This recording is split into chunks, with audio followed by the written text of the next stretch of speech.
Olá, pessoal, tudo bem?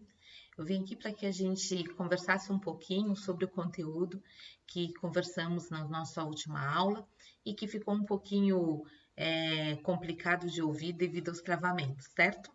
Então, nossa aula foi sobre transporte através de membrana e nós falamos de todo o conjunto de informações associados a esse movimento de solutos ou, no caso da osmose, dissolventes, que ocorre entre o ambiente intra e o ambiente extracelular e que pode tanto ter como uma base, né, de passagem a própria bicamada de fosfolipídios, como no caso da difusão simples, como, entretanto, na maioria das vezes, o uso de proteínas de membrana, proteínas do tipo transmembranares, né, proteínas integrais, e que acabam então sendo responsáveis por essa função dentro das células de transportar substâncias. Dentre os transportes que utilizam proteínas, nós falamos então da difusão facilitada, né, e também dos canais de íons, que em geral são utilizados, né, esses dois,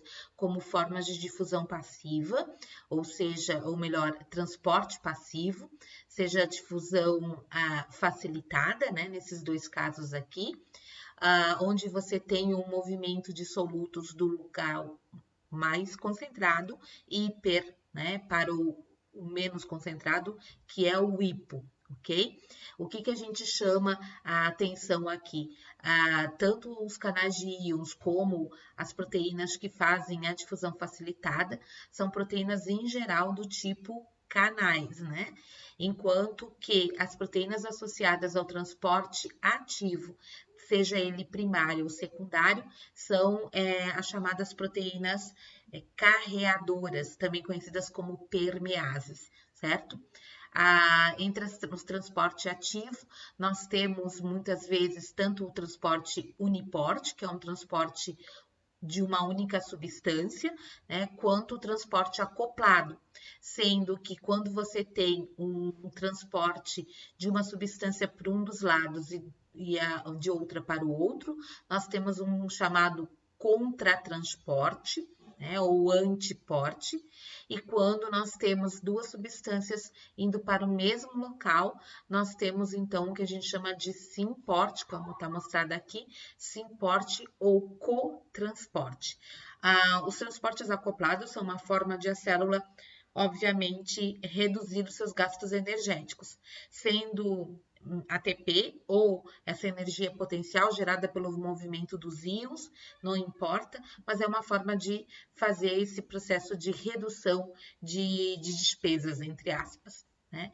Bem, além desses processos de transporte que estão exemplificados aqui e que são não mediados por vesículas, né, nós também temos os transportes do tipo ativo, dependentes de energia, que são necessários, onde é necessário, né, a presença das chamadas vesículas. Aqui nós temos dois deles, as endocitoses e as exocitoses, sendo que no processo de endocitose nós temos a fagocitose, a pinocitose e a endocitose mediada por receptor, que em alguns locais vocês encontram como pinocitose mediada por receptor. Na exocitose, que é esse movimento de saída da célula, esse é o movimento de entrada e aqui o movimento de saída, nós temos tanto a secreção como a excreção, que também é conhecida como plasmocitose. Bem, no caso do processo que a gente chama de exocitose, você tem então algumas moléculas, alguns solutos sendo envolvidos por vesículas, por membranas, né? Que a gente conhece como fomos, e se fundindo à membrana e liberando o seu conteúdo, então, para o meio exterior. Esse processo, como nós já comentamos, e aqui estamos relembrando, ele é desempenhado por um conjunto de proteínas na membrana celular e na membrana da vesícula, que são proteínas da família chamada SNER. Nós temos as SNERs vesiculares, como é o caso da VAMP e aqui a RAB, tá? Proteínas vesiculares. A SNER e a SNER as SNERs que estão nas membranas citoplasmáticas, né? Que compõem aí a sintaxina e a SNEP25. Bem, o que a gente observa é que para que ocorra a fusão, há necessariamente, existe aqui necessariamente a necessidade de haver um reconhecimento. Então, essa proteína Rheb presente nas vesículas é reconhecida por efetores Rheb que estão presentes nas membranas citoplasmáticas das células como um todo. Tá? A partir desse reconhecimento, então, as proteínas SNER-V se associam às SNERs da nossa membrana e ocorre, então, um processo de formação de um complexo, né, que acaba levando, é um dobramento entre essas proteínas, que permite, então, que nós tenhamos uma colocação muito próxima aí das duas membranas, a membrana vesicular e a membrana plasmática. A partir desse momento, graças a essa similaridade em relação a fórmula, né, que é de lipofosfolipídios, você tem a fusão dessas duas membranas e a possibilidade, então, de liberar o conteúdo da vesícula para a parte externa. Logo após esse processo de fusão, nós temos um complexo que é formado por proteínas SNAP e NSF, que, digamos, são responsáveis por fazer a reciclagem dessa família de proteínas SNER, eliminando, né, ou desmanchando esse complexo SNER que foi formado e liberando o seu grupo posterior para que possa haver novos processos de exocitose acontecendo, certo? Todo esse complexo, ele foi descrito, né, na revista Nature em 2001, e cada vez mais se observa a necessidade e importância dessas proteínas na capacidade da célula de se comunicar com o ambiente externo, liberando não só por excreção, mas também por secreção suas moléculas. Tá? Além disso, dentro dos movimentos de endocitose, nós temos também necessidade da membrana, tá? Mas aqui a gente vai ter um processo que a gente chama de invaginação da membrana. A membrana, ela é trabalhada para que você tenha o envolvimento do conteúdo a ser endocitado, o conteúdo a ser colocado para dentro da célula. Basicamente, nós temos dois principais movimentos, né? O movimento que a gente chama de fagocitose e o movimento da pinocitose. Em geral, quando a gente aprende isso, a gente aprende que o termo fago significa comer e o termo pino significa beber, né? Entretanto, além dessa questão, né, a gente imaginar, então, fago eu como, né, vesículas sólidas, e no pino são vesículas líquidas. Entretanto, o que a gente vai observar, além dessa questão, né, nós temos sim a absorção, a fagocitose, essa endocitose de solutos mais sólidos, e na pinocitose eles estão em solução.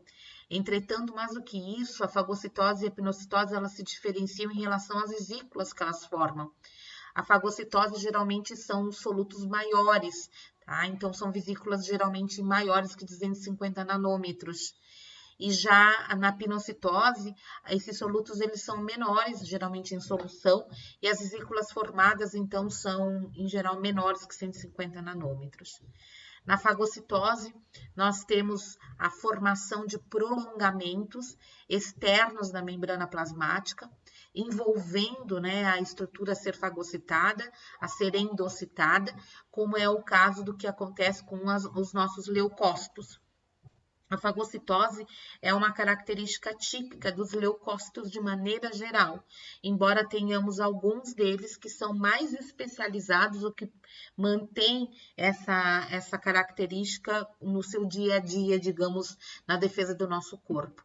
Temos os macrófagos, os eosinófilos, os neutrófilos, que estão fazendo isso de forma meio que constante, né? Então, aqui a gente vê a formação desses prolongamentos, que em protozoários geralmente são conhecidos como pseudópodes, né? E aqui o envolvimento completo da estrutura ser endocitada com a formação de uma vesícula endocítica, ou o termo chamado de endossomo.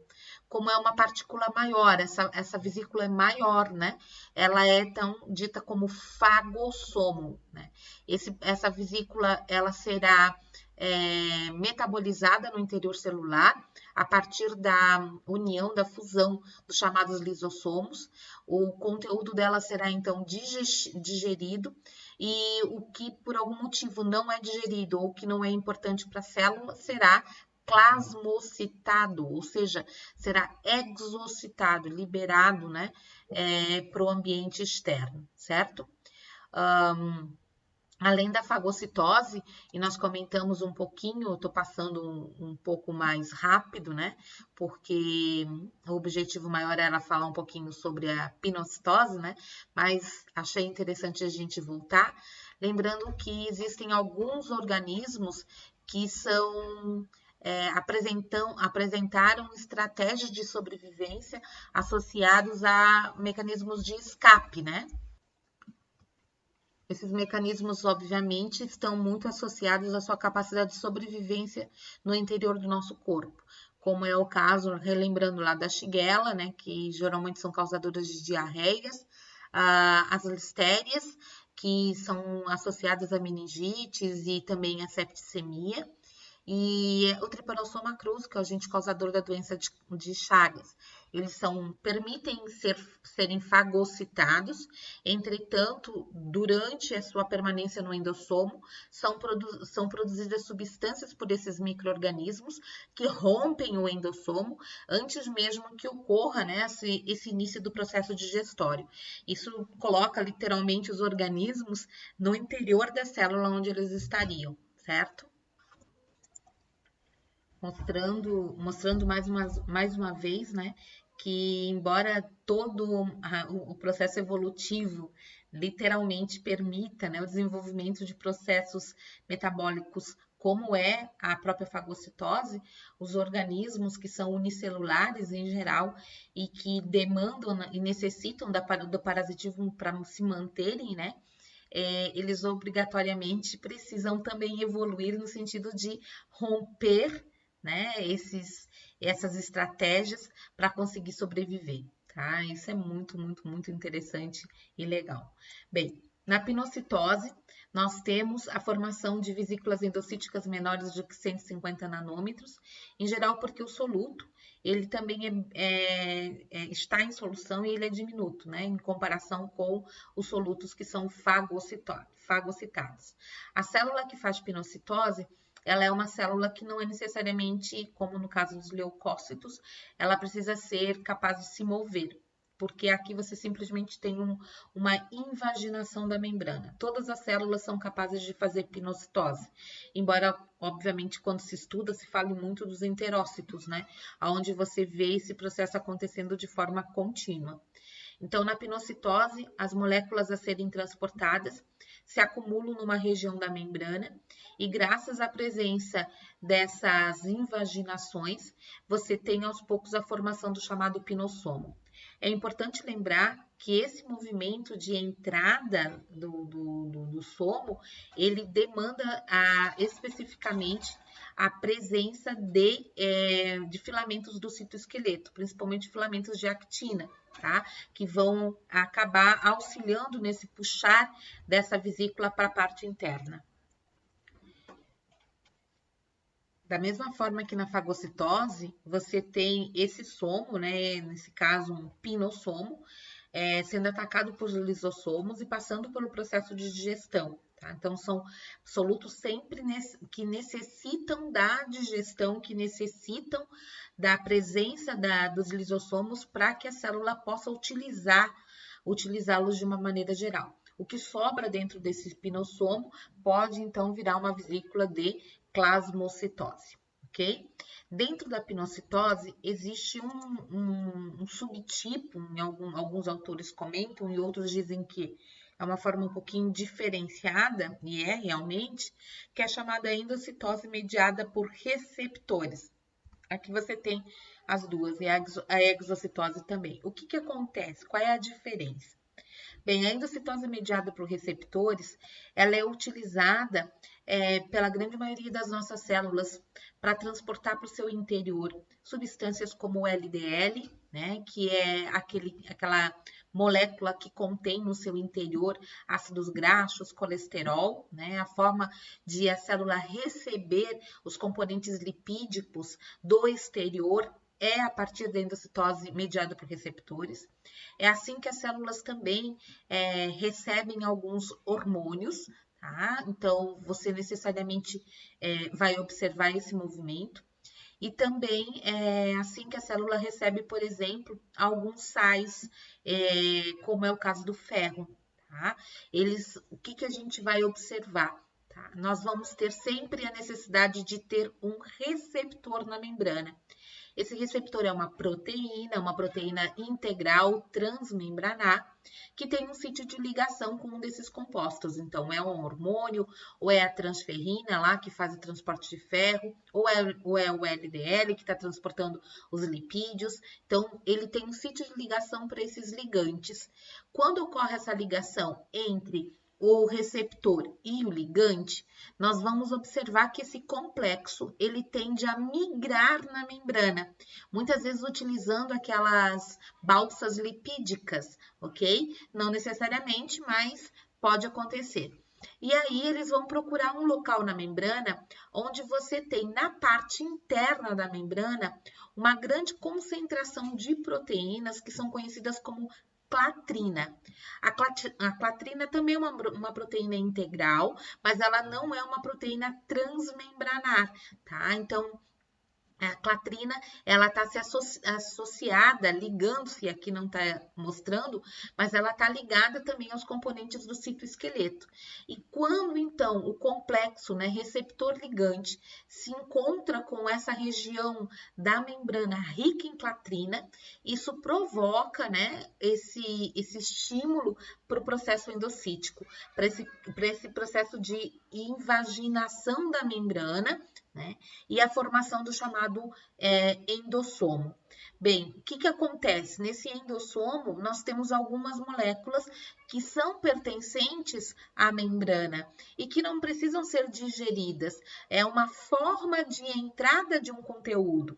Então, o que a gente nota é que logo que forma o endossomo, né, nós vamos ter uma saída das clatrinas, um processo de reciclagem. Elas são liberadas dessa vesícula e a partir do momento que elas são liberadas, elas então retornam à membrana. Em seguida, uma nova reciclagem agora dos receptores daquele ligante, né? Seja ele qual for. Pode ser um receptor de um hormônio, de novo, um receptor de transferrina ou de um LDL, e parte dessa membrana dessa membrana do endossomo, então é liberada com o intuito de levar até a membrana novamente esses receptores. Algumas vezes é possível de a gente observar que algumas células elas mantêm essas vesículas com receptores no citoplasma e colocam novamente na membrana só se houver necessidade. Tá? Se houver uma necessidade, você pode adicionar, então, novamente esses receptores na membrana ou deixá-los aí no citoplasma, livres, ok? Bem, em seguida, o restante do conteúdo, então, seus receptores saem, deixam, então, o seu ligante, e aqui a célula pode fazer o uso dele da maneira devida. Tá? Então, isso aqui é a mesma figura, né? Na verdade, o mesmo processo, demonstrado com uma figura diferente. E aqui é uma micrografia, né? Demonstrando que realmente existe uma porção, uma região da membrana riquíssimas em proteínas internas aí, que seriam a clatrina, onde você inicia esse processo de invaginação. Na pinocitose, não existe essa necessidade de receptores, ok? Mas existe a necessidade aí do citoesqueleto como um todo, mas os receptores de membrana não são necessários. E aqui sim, tá? Esses constituintes, né? Essas substâncias que estão aqui, hormônios proteicos, fatores de crescimento, anticorpos, algumas proteínas plasmáticas, elas necessitam necessitam do receptor para poder entrar. Ok, povo? Bem, além dessas funções, e essa função que ainda está mediada por receptores, ela finaliza o conteúdo que está associado a transporte através de membrana. Então, o transporte é, sem dúvida nenhuma, uma das funções mais comentadas em relação à membrana. Entretanto, quando nós falamos lá no primeiro momento que falávamos de membrana, não é a única, né? Por ser um envoltório, a membrana ela tem uma série de outras funções. E uma outra função que nós vamos introduzir aqui hoje na citologia, mas que é, digamos, mais detalhada na bioquímica, é a chamada sinalização celular, tá? A sinalização celular é uma outra função da membrana, dependente de proteínas. Essas proteínas, entretanto, não são proteínas que são responsáveis aí por transporte. Podem estar associadas a proteínas de transporte, mas não necessariamente, ok? Bem, num organismo multicelular como é o nosso, né, nós temos uma sociedade celular. As células, além de fazerem as suas funções vitais, elas desempenham uma função especial no controle ou na manutenção dessa grande sociedade que é o corpo. E para que isso ocorra de maneira correta, a gente precisa muito uma boa comunicação. Então, nos organismos pluricelulares, existem basicamente duas formas das células se comunicarem. Uma delas é o sistema nervoso e outra delas é o sistema endócrino. E os dois tipos digamos, de controladores, de reguladores desse mecanismo de mensagens, digamos assim, dependem, então, de proteínas receptoras de sinais na membrana celular e também, às vezes, no interior celular. Então, aqui vocês têm os principais tipos de receptores celulares. Notem que dos 4, 3 deles estão no interior da membrana plasmática, mas também pode haver receptores no próprio interior celular e, inclusive, no próprio núcleo celular, ok? Nós vamos falar um pouco, só dar uma introdução, como eu falei, sobre esses tipos de receptores aqui, que são receptores membranares, tá? O primeiro aqui são os receptores do tipo ionotóforos, tá? Que são receptores acoplados a canais iônicos. Então, notem aqui, vejam que nós temos uma parte da proteína com sítio de ligação, né? Servindo, então, como receptora. E quando isso acontece, você tem uma das atuações, né, dessa mensagem é a abertura de canais iônicos, tá? E essa abertura ou essa entrada de íons é a responsável, então, por permitir que a célula ela desenvolva algumas ações. Tá? Então, um exemplo, por exemplo, né, desse receptor é o receptor de acetilcolina. A acetilcolina é um neurotransmissor que é muito utilizado para estimular as células contráteis, como as células de musculatura. Então, ao liberar a acetilcolina apresenta um receptor de membrana, e esse receptor, em geral, então, está associado a um canal de íon que estimula a sua abertura. Nós falamos das proteínas canais, lembra? Que estão associadas a ligantes. É aqui, tá? Então, nós temos uma parte de receptor e uma parte de transporte. E a entrada, por exemplo, dos íons de cálcio, né, a partir da recepção da acetilcolina, estimula um movimento de contração, certo? Então, o efeito causado por isso seria o movimento de contração.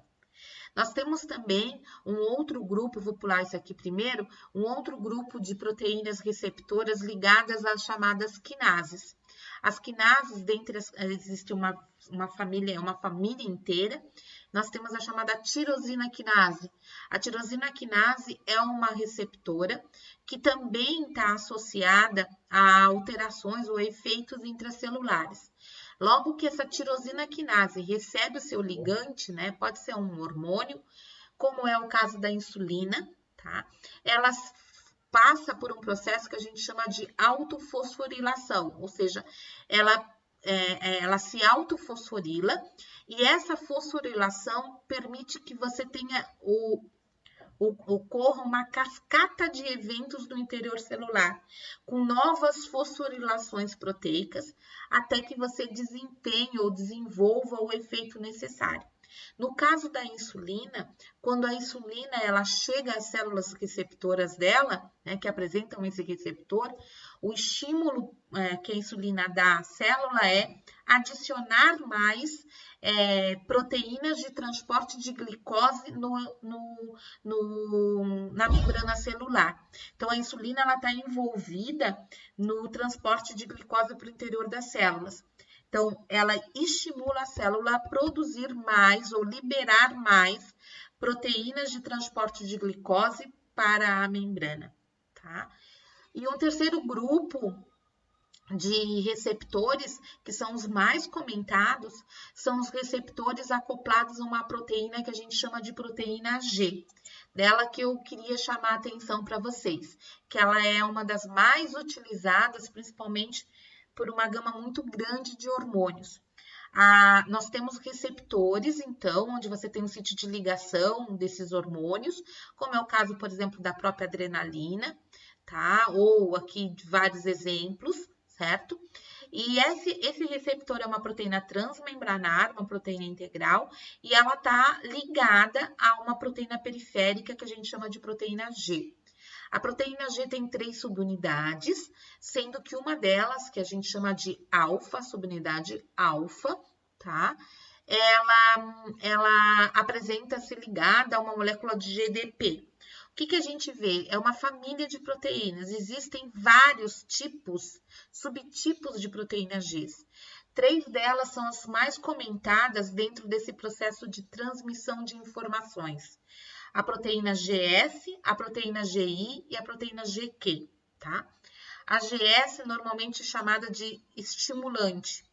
A GQ é chamada de... A GQ também é estimulante, mas ela estimula um grupo proteico diferenciado da GS. E a GI, como o índice sugere, que é uma proteína de inibição, tá? Qual que é a diferença, né? As proteínas GS, quando elas estão associadas a um receptor, se o receptor recebe, então, o seu ligante, altera a conformação dessa proteína GS, e essa subunidade alfa, tá? Ela sofre, então, um processo de fosforilação, se tornando GTP, e ela acaba se desvinculando das 2 outras subunidades, e passando, se movimentando na membrana, até encontrar uma proteína chamada adenilato ciclase ou adenilciclase, tá? A adenilciclase, ela então é ativada, e essa ativação provoca a produção de uma molécula chamada de AMP cíclico. O AMP cíclico ele é conhecido como segundo mensageiro, porque a partir da produção desse segundo mensageiro, você vai ter uma cascata de eventos que a gente chama de transdução de sinal, né? Uma cascata de coisas acontecendo dentro das células, motivadas, em geral, pela fosforilação de proteínas.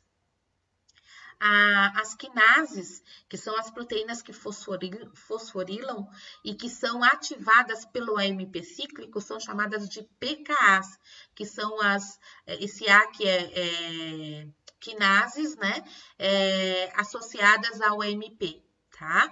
E aí você tem uma série de funções, obviamente, dependendo da mensagem inicial, do porquê que aquele ligante está ali. Tá?